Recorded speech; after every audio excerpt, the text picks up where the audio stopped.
Many companies recommend checking your tire pressure once a month, as having low tire pressure can result in damaged treads and possibly a flat tire. The first thing you need to do to check your tire pressure is acquire a tire pressure gauge.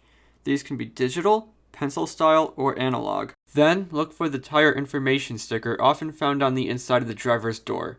Check the pounds per square inch or PSI number that your tires should have. Next, remove the cap from the valve stem. Insert the tire pressure gauge, and check the display to see if you are under, over, or meet the PSI number found on your tire information sticker. If you need to fill your tire with air, many gas stations have air pumps. Follow the instructions found on the air pump machine and fill your tire with air.